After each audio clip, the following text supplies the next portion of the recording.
It's just way too easy to rationalize ourselves into the smallest corner of our lives. It's way too easy to say, blah, blah, blah, when the kids are older, blah, blah, blah, but it's not going to make me money, blah, blah, blah. I don't know how to do that and I'm overwhelmed. And they're all real and they're all valid, but nothing is more valid than the knowing you have in your chest, in your gut, in your stomach, from tears coming out of your face, that you're not happy or that this thing that you want to do just makes you feel alive. You don't have to be able to explain it. You don't need a business proposal or an artist statement to take your needs as a creative being in this world seriously. It is a lifeline, it is a life force. If we don't strongly hold onto ourselves, we take the risk of becoming a shell of knowing that we're living out of integrity with ourselves, of doing the things we think we should be doing. Help Me See is a podcast dedicated to the art of seeing. It's a space for the restless visionary with an insatiable desire to create the life and work you're meant for. My name is Bianca Leah Mora, and I'm a photographic artist, a mother, and a coach who's transformed my fear of loss into power, art, and philosophy. One of the scariest quotes I never want to say is, "I wish I knew at the time." But I truly believe that we have the innate ability to bring our wise 2020 hindsight to our now. You can deeply experience your nostalgia now while it's actually happening with no regrets. All you have to do is see. In this show, we laugh, we cry, we get inspired, we overshare. We have life-changing conversations around making meaning, self-discovery, and shedding all of the BS layers in order to reconnect to our own sacred vision. Seeing yourself is an essential key to living powerfully. You are the vessel, the lens that filters absolutely everything in your life. What are you filtering for? Whether it be conversations with fellow artists and visionaries or my solo audio journal style introspective ramblings, each episode is meant to feel like an exhale, an unraveling of truth, a moment for you to be able to put your finger on something that you haven't been able to for far too long. Come exactly as you are. It's perfect.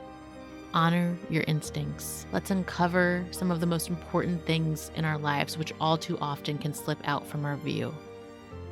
Let's commit to seeing and consciously creating what only you can in your one and only life. Let's dive in. Hello, hello, and welcome back to Help Me See.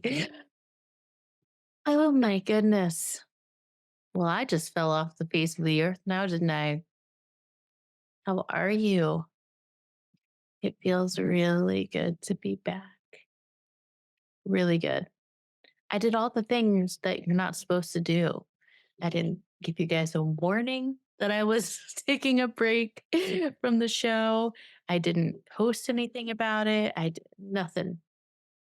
I just stopped. I hit a wall, not with the podcast, but just life in general. I realized that I was trudging along way too closely into the waters of burnout. And I don't even know if I was on the edge anymore. I think I was wading into the waters. Huh.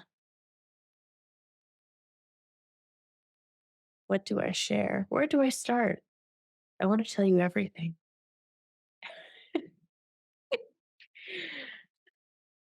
I had this meltdown moment. I had done a talk in a group and I gave this whole presentation. And then at the end, I was getting questions that felt um, just not in the realm of the presentation, like at all. And I just had this moment of feeling like, of course, I didn't. I would. There was no judgment on the type of questions that were being asked on the people, of course, because humans as we are, it was all about how I must be the worst communicator. I must have really not hit it home in that way. I just walked upstairs from the basement and I had this blank look on my face. I was about to cry, and my partner is like, what's wrong?" And I just looked at him and I was like, "What the fuck am I doing?" It makes me upset just to recall it actually. It's like, "What am I doing? What am I doing?" It just felt like, um, I did for like 2.5 years or so, just been like pouring my heart into this very specific area of world. And to feel like it wasn't getting received, I had to really reckon with realizing really how drained I was from the silence, or from like feeling like I was speaking into a void of sorts. And I like to put that badge of like whatever on my chest. I'm like, I am going to step on and continue on no matter what, no matter if no one cares or gets it or whatever, because this is literally the only thing that I'm going to devote my time to. Like, this is it. This is it. Um, so I had been continuing on. However, I was really underestimating that impact of not feeling seen, not feeling received. Because, oh, how what a dirty concept that is to want to be seen. I'm being facetious, of course. Um, like to admit that you crave is a type of like recognition or acknowledgement, and you know, well, that can't be noble, right? Um, and actually, it's funny because so I went. Sorry, this is gonna be. I'm gonna word vomit all over you. So be prepared. Feel free to pause, go get a cup of coffee, maybe a snack. Maybe, are you an artist? Are you going to work on some stuff while I'm in your ear? Oh my God, what an honor that would be. Mm. I just imagine like the podcasts or the music I listen to while I'm editing photos. Oh my gosh.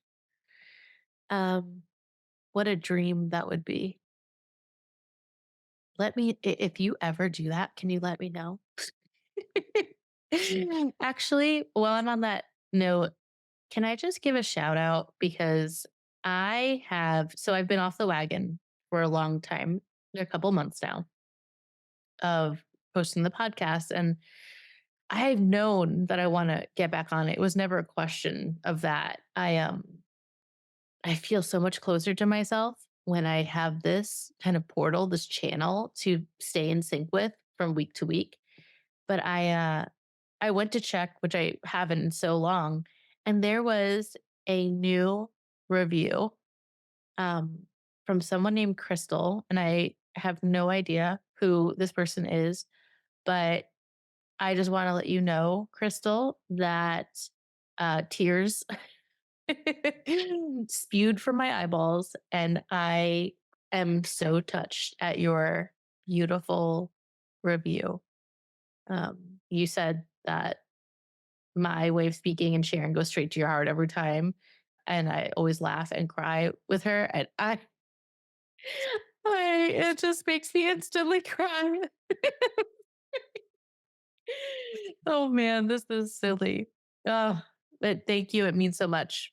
It really, truly means so much to me to see that because I go into my little basement cave and I come and I sit here and I feel like I know who I'm talking to so intimately, but like there's no faces, right? I mean, there are a couple beautiful faces that I know of and I freaking cherish.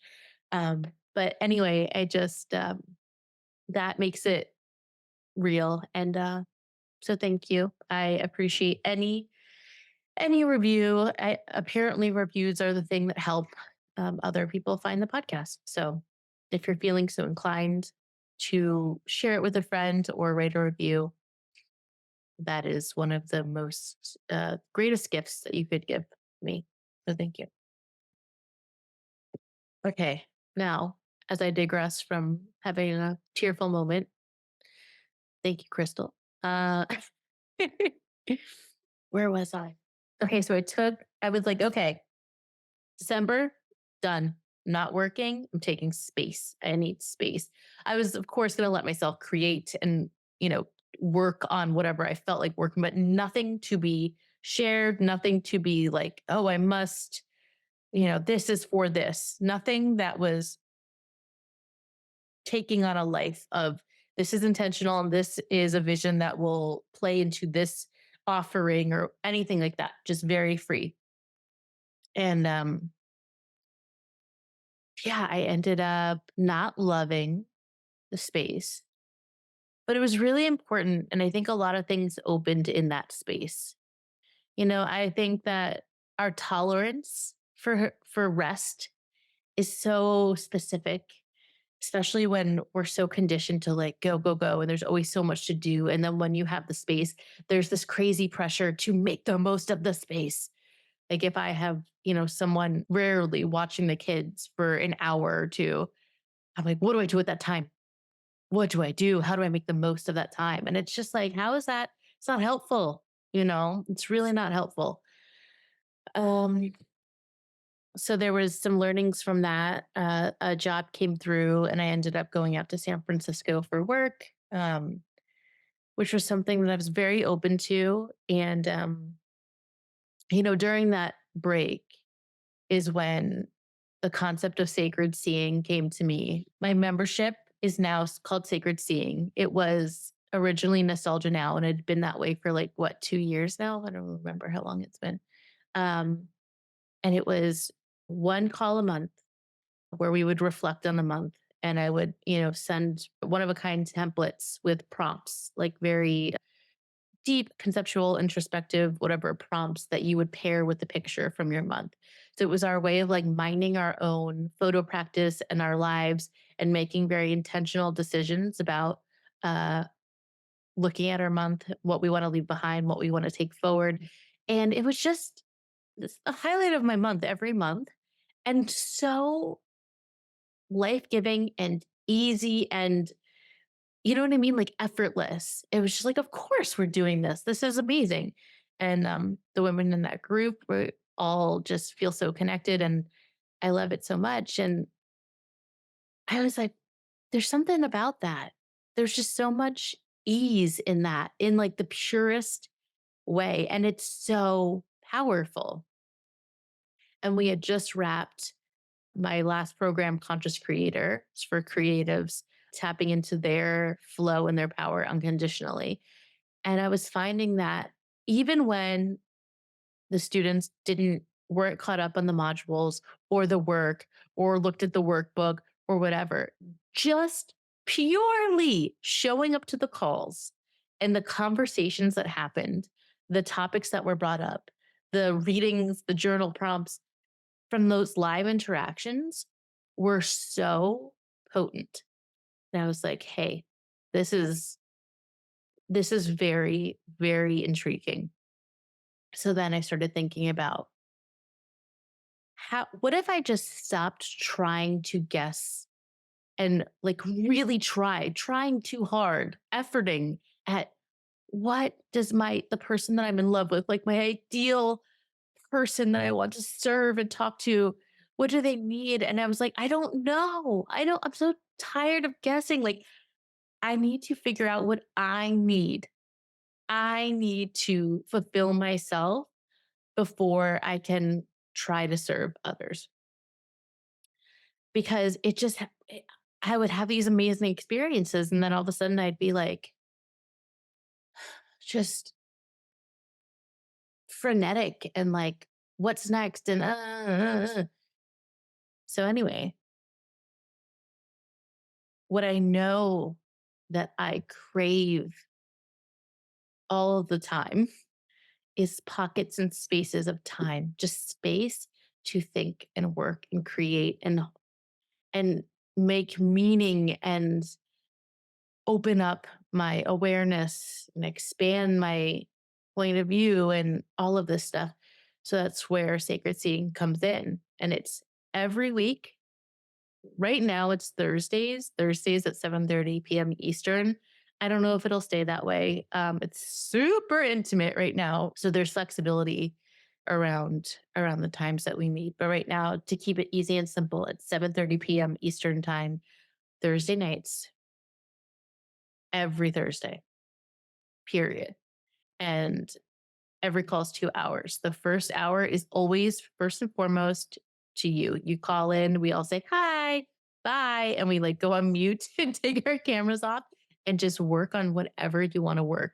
You could sit there and take an hour nap. You can edit photos, you can write, you can whatever, but just being in the energy of knowing that like-minded souls are sitting at their desk as well and just being there, it's like my favorite part of art school, well, one of them, critiques, like having the like really deep conceptual conversations, but also like going to the labs late at night and working side by side, not always talking, but talking if you want to. And just the energy that's present in those situations, especially in such an isolated state, is super powerful. So there's that. So that's first hour of every call. And the second hour circulates, and there are four different types of calls. The first one is double up on the working. Um, so it is like a full 2 hours of working. The second hour is more open to some Q&A or, what have you. But basically that's like your biggest chunk of work time. And then that second Thursday of the month is open forum. So it's actual hangout conversation. You can have your glass of wine, your tea, your water, whatever. And it's just connecting and having like vulnerable, real conversation with what's really going on in our lives and in our work and just what feels super resonant.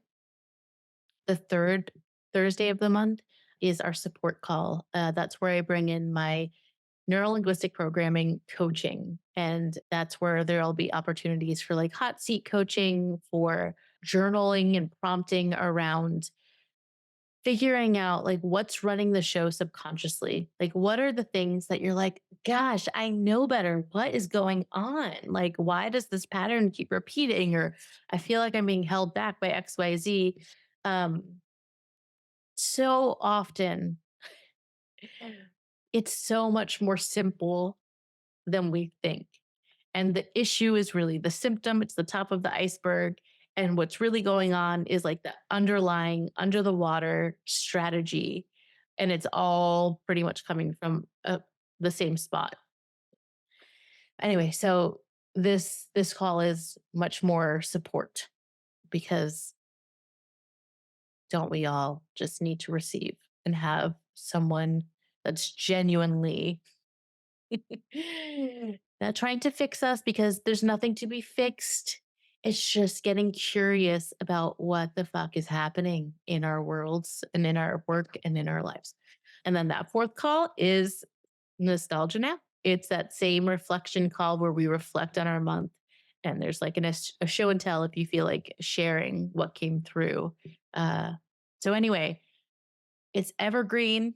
It is forever. It's rolling. And launching that has felt so good. It's truly, I mean, don't get me wrong, I am so welcoming. Anyone whose heart feels pulled to this, I cannot wait to meet you. And also, it's one of the first times. that I truly, truly, truly do not give a fuck. Like, I am so unattached to an outcome. I'm so unattached to it performing or like people like actually joining or not because I want to be there every Thursday. And even if I'm on a call alone by myself, I am so happy. I sit here, I light a candle, I read a page of a book that have highlighted, and then I work and speak with whoever's on the call. And it's amazing and it's so energizing for me. Um, so now from this place, I feel like I could move so much more fluidly in life. Like genuinely so open to and curious about what other ways might support me and my family in terms of income. Because I'm keeping this sacred. Like this is what it is. And if it, does well in terms of like, oh, a lot of people want to join it, great. If not, that's great too, because this is exactly what I need in my life. And I've created it and I'm fucking psyched. I've been exploring like art direction roles and freelance at more e commerce studios for that supplemental income. And that's been really exciting and great. And I welcome the travel that entails as well. But yeah, I am just I'm feeling really, really good about this new space, really aligned. And I think that's what needed to happen. It was a microcosm of everything that I know not to do in my work, like in my photo work, in a session. It's like, if you're if you're trying too hard, there's something going on that's, that's stopping a flow, you know? And don't get me wrong, the programs I've created are still up. They're going to be evergreen as well. I don't believe at this point that I'm going to run them in their own container. I think they're just going to be available as self study, and then any questions or options for like one on one coaching can come separately from that. But I love them so much, but I didn't want containers to open and close. Like, it was like, "Oh my gosh, this magical thing that was happening, and then we're done." And my heart is broken every time. I'm like, "Oh my gosh, I want this to go on forever." And that's what sacred seeing is. Yeah. I'm gonna host a 2024 visioning call this month because, I mean, January was like a whole year. And really, what happens in January? I feel like we're all in a fog from the holidays. So I'll be sharing about that soon. All of these links I'll put in the show notes. Ooh, it feels good to say that again. Um, what else? What else? Oh man, I've been reading so many amazing books. Mm. Oh, that's what I wanted to share.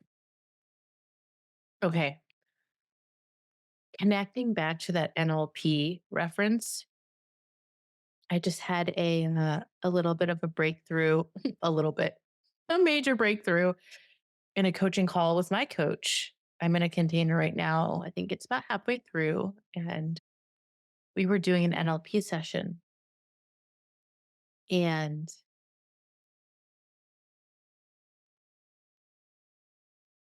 I was supposed to go back, let my unconscious mind take me back to a memory. The first time this was ever an issue for me. Um, and the issue is like around supporting myself and embracing, financially supporting myself without abandoning myself and being able to embrace it, something like that. And I went back to this memory in my head, and I remember specifically being like, "Oh, why?" I mean, this one was like not that big of a deal. I mean, like in my head, I'm like, this can't be it. Like, it's really not that traumatic. And then as I'm doing the visualization, doing the process, I start realizing how, oh,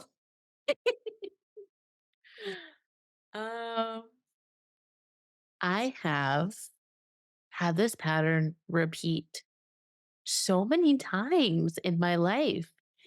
And it was this idea that I will always follow my gut. Like I will always tap in and do what is right, no matter what, no matter what. However, I tend to do so with the weight of the world on my shoulders, like trudging along like the damn Zoloft blob in the commercials. Like, so the memory it took me back to was when I was in high school and I don't know how, but I had not realized that it was an option to go to art school. I had gotten like offered a scholarship for state schools. I had done really well academically. I was in like AP classes and blah, blah, blah, blah, blah. And the only class that I like truly loved was photography class. And I ended up choosing last minute, very last minute to go to art school.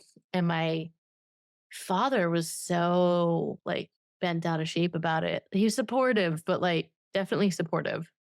Um, love my pops. But it was the first time that I'd ever experienced like, oh, choosing this for me is causing pain, is from someone I love. You know, it's like causing concern. Um, that's giving them something to worry about. Uh, and it was also the first time where I felt like, and this sounds very dramatic, but it is what it is. Like these are the things that I extrapolated from it. It was also the first time I ever felt like doubted. Not doubted, but like what, you don't think I can make it work? You know what I mean? Like it's like my whole academic career, it's like I was the joke of the house because my parents didn't go to college um and I was like in these AP classes and like if I ever got a bad grade, I would be sobbing and they would laugh and put it on the fridge. Uh um so it was just like a very big shock to me to see like, oh, okay. I clicked into myself and I knew this was like what I needed to do and what I wanted to do. And it was causing stress and discomfort to my parents. And it was um, making me feel like second guessing myself. Like, what? It was like the first time that I felt like they didn't think that I could do anything I want in the world, you know? Um, and so I went into that with weight. And that's kind of what's played out every single juncture of my life. Like something new happens and I go up and I think I'm triggered by feeling like this choice causes loved ones grief. And it's just such a heavy thing to move with. Like even the choice to start my own business and I'm not choosing not to get another full-time job. It's like it's not easy financially for my family. And it's like so I'm making the choice, but I'm not allowing myself to embrace it as what's the word? As like freely or as exuberantly as I want to. You know, it's like doing so with so much pressure that's like obviously not helping any part of any situation. So while it's definitely not an option for me to go against my gut, it's just literally impossible. Like I won't, I shan't, I can't. But it's also like if I'm gonna do that, like it's helping no one to do it like trudging along, like so sad and heavy and like with a layer of guilt and with a layer of, if I don't make this work, whatever, I don't know, XYZ. And then anytime something good happens or it's like waiting for the other shoe to drop. And I think that's a natural way to live. I don't think I'm unique in that. Um, and I'm also here to say, like, what the fuck? We have a choice. Tapping into your heart and making a decision from there is a really beautiful thing. And it's oftentimes, especially the first time and during difficult times, it's really, really hard. Um, But to do so with so much weight and to bring along so much pressure, it's like you're straddling state lines. It's like, okay, if you're gonna actually go anywhere, you got to take your foot off one of the one of the pieces of land, right? Um, yeah, like swinging on ropes. It's like, okay, I caught the rope. What am I going to do? Just hang there with two ropes in my hand, with in two different worlds? If you're gonna commit, commit. It's hard. But you know what? It doesn't have to be. And I think once we start peeling the layers back of what's going on, like what's really playing out under the surface, it loses so much power. The air is let out of it. And I believe after those things are said out loud, they don't have as much control and you're able to start seeing it. Your awareness level increases and you're able to start seeing it in so many areas of your life. Um,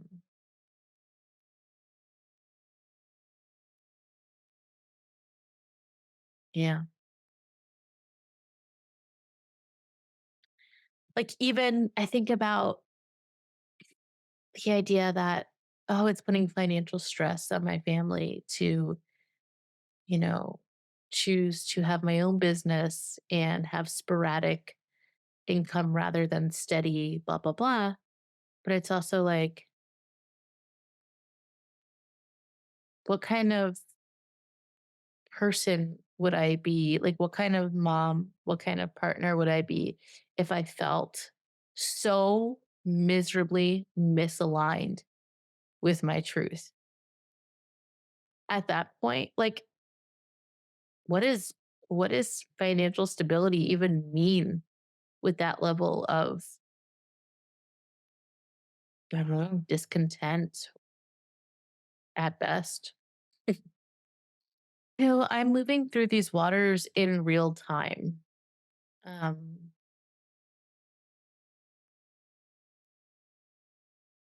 I definitely don't have everything figured out. That's for damn sure.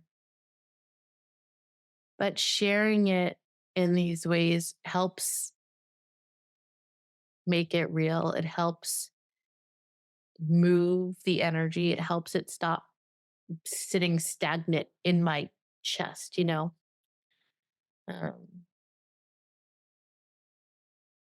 and I think as creatives, as intentional souls, as artists, as makers, homemakers, whoever you are listening to this, it's just way too easy to rationalize ourselves into the smallest corner of our lives.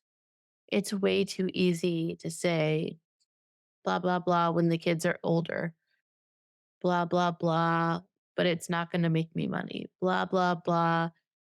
I don't know how to do that and I'm overwhelmed. And they're all real and they're all valid, but nothing is more valid than the knowing you have in your chest, in your gut, in your stomach, from tears coming out of your face, that you're not happy or that this thing that you want to do just makes you feel alive. You don't have to be able to explain it. You don't need a business proposal or an artist statement to take your needs as a creative being in this world seriously. It is a lifeline, it is a life force.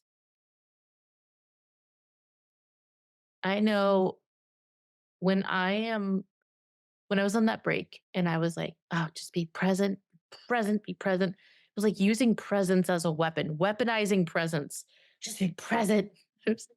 My most effortless, natural version of presence is when I'm creating. What the fuck? I'm complicating this. I'm making this too hard. Like, and when we sacrifice our life force, that type of life force, like, of course, if you have children, if you have a partner, if you have whatever it is that you have as responsibilities in your life that you love. And of course, there are times where those priorities are put ahead of your own. Of course. All I'm saying is that if we don't strongly hold onto ourselves, we take the risk of becoming a shell of knowing that we're living out of integrity with ourselves, of doing the things we think we should be doing. One of the things that I realized was I'm not doing this work so that I can do less work and spend more time with my kids. I love my kids. I would I don't have to qualify it. Obsessed with them. And also, I love this work. I want to be inside of this work. I want to be in this world. I'm not, I didn't choose to not take a full time job because I want to make sure that every square inch of my life is possible, is dedicated to, sitting with them. That said, I am so fucking grateful that I have that freedom and flexibility to dedicate to them whenever and however I want. It's beautiful and it's a gift. But also, that was beginning to be an unconscious um, protocol for me that I was operating with. I was like, oh, but if this works, there's an element of like, if this works, if this alleviates XYZ, then maybe I won't be able to spend so much time working. And I love working. Mind is such a tricky bitch. It's like, oh, if this is super successful and I'm so sustained and supported by it, then is it going to be expected that I won't be working as much? I don't want that. I love my work.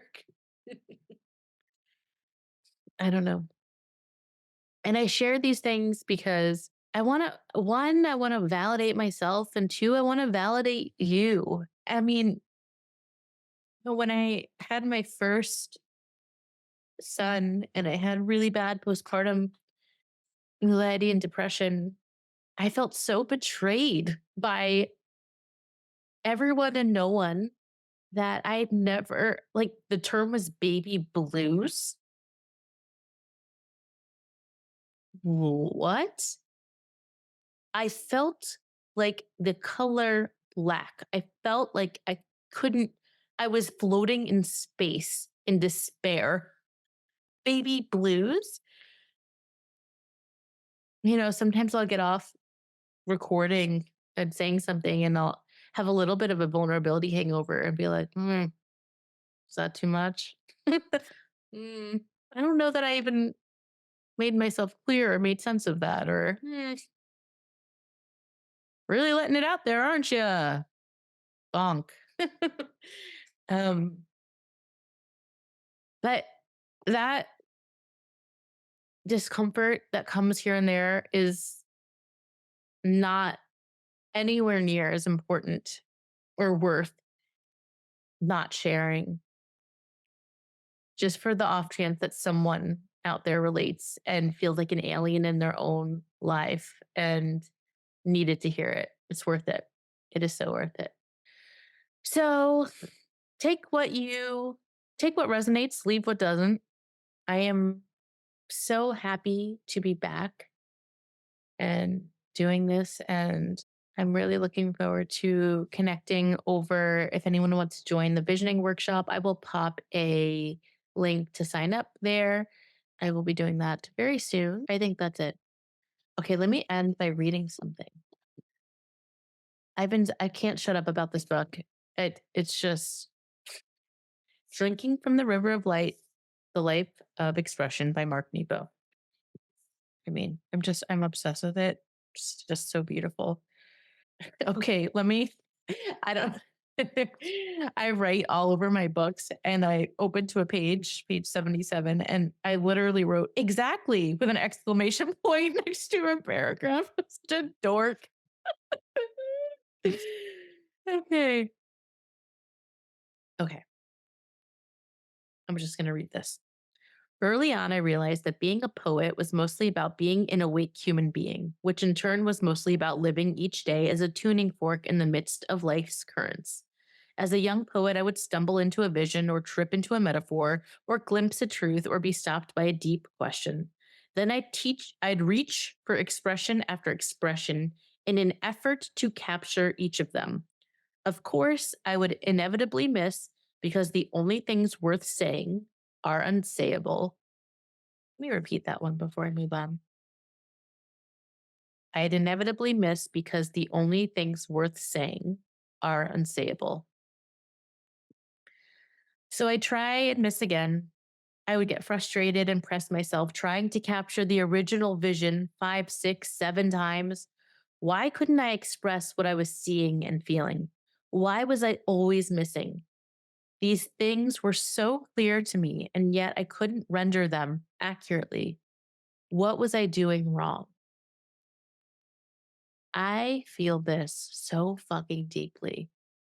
It's like there are knowings that I have so deep in my bones, and it can't come out of my mouth. It's like I can't explain it. And it drives me fucking crazy. But of course, all the, I mean, language is so limited. What? Of course. Um, Here, let me finish this. Now, years after cancer, I've been forced to accept the inevitable refraction of expression that can only approximate the ineffable. This has led me to thank the unsayable for bestowing me with these 5, 6, or 7 attempts, poems I never would have retrieved if not for the glow of what can't be said. Now I say with gratitude, look what the unsayable has given me. It has squeezed these precious drops of insight through me into being. Now I accept that the original vision is never meant to be captured, but is a shimmering conduit through which we can only retrieve expressions that might point to all that is unsayable. That might reveal all the ways we're connected, that might pay tribute to the web of essence that informs existence. Oh my God, this dude. Oh, what a gift to the world. So I'll close by saying that. I don't know that it wraps up with the whole thing I just blabbed about before, my own personal breakdown and comeback of sorts. But if you are struggling and feeling like there is this insane itch you cannot scratch, and feeling like you can't, like, oh, there's something you want to create, but you can't quite get at it. And you are doing something incredibly right. If you have this unrest in you about, oh, I just want to touch it, I just get at it. Well, it's this. What is it? How can I say it? How can I create it? How can I write it? How can I paint it? How can I take a picture of it? If you are dancing with something like that, thank you. The world needs you so deeply. And if you're looking for a space to do that, if you're looking for community and gentle accountability and support, sign up to learn more about sacred seeing. You could also sign up for a call, a call with me if you want to talk about if it's right for you. Yada yada. Okay. All right. Welp, that's all she wrote. Thank you. Thank you for being here. Thank you for listening.